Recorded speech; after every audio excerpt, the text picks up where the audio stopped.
La brume de l'île maudite. Dans un petit village perdu au bord d'une mer agitée, vivait Liam, un garçon courageux et curieux, et Elara, une jeune fille fascinante, mi-humaine, mi-vampire. Bien que leurs différences les séparent, leur amitié était plus forte que tout. Un jour, une rumeur soudaine se répandit. Une sorcière maléfique avait jeté un sort de brume sur le village, plongeant les habitants dans l'obscurité et la peur. Ils avaient désobéi à ses demandes, refusant de lui fournir des offrandes. La nouvelle atteignit rapidement Liam et Elara. Ils décidèrent de prendre les choses en main et de se rendre sur l'île isolée où résidait la sorcière. Ils prirent un petit bateau au lever du soleil, bravant les vagues et la brume qui recouvraient la mer. À mesure qu'ils avançaient, la brume s'épaississait, emprisonnant leurs pensées.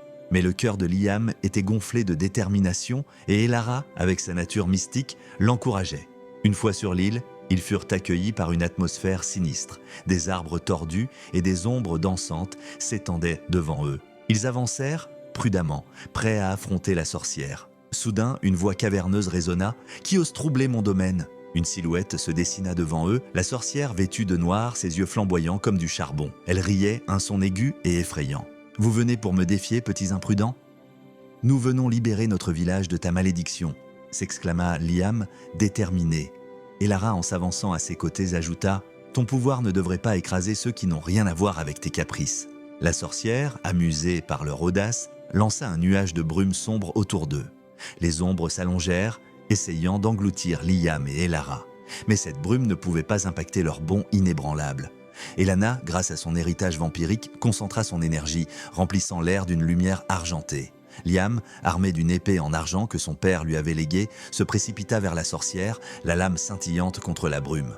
Elara enroula ses bras autour de lui, s'approchant du mal, inséparables dans leur combat. Ensemble, ils affrontèrent les forces de la sorcière. Dans un affrontement spectaculaire, Elara déploya des éclats de magie, dissipant la brume, tandis que Liam, avec habileté, fendait l'air, parant les assauts de la sorcière. Les éclats de lumière qu'Elara créait traversèrent le brouillard, révélant la faiblesse de leur ennemi. Chaque coup de Liam était puissant, chaque incantation d'Elara remplie de détermination. Finalement, la sorcière, soumise à la force de leur amitié et de leur courage, hurla une dernière fois. « Vous n'êtes que des enfants, vous ne pouvez pas me battre !» Mais Liam, avec un ultime élan, frappa le sol et une onde de lumière se propagea autour d'eux. Elara, à ses côtés, fit jaillir une lueur éclatante qui enveloppa toute l'île. La brume se dissipa et la sorcière, affaiblie par l'union de leurs forces, disparut dans un cri qui s'évanouit dans les airs. L'île redevint un lieu de lumière et la mer, calme et accueillante, sembla respirer à nouveau. Liam et Elara, victorieux, retournèrent au village. À leur retour, les habitants, ébahis et reconnaissants, les accueillirent en héros. La brume était partie et la paix était restaurée. Ensemble, ils avaient défié l'obscurité, prouvant que l'amitié pouvait surmonter toutes les épreuves. Dans les jours qui suivirent, Elara et Liam continuèrent à vivre leurs aventures, unis par un lien indéfectible, prêts à combattre les menaces qui pourraient encore surgir.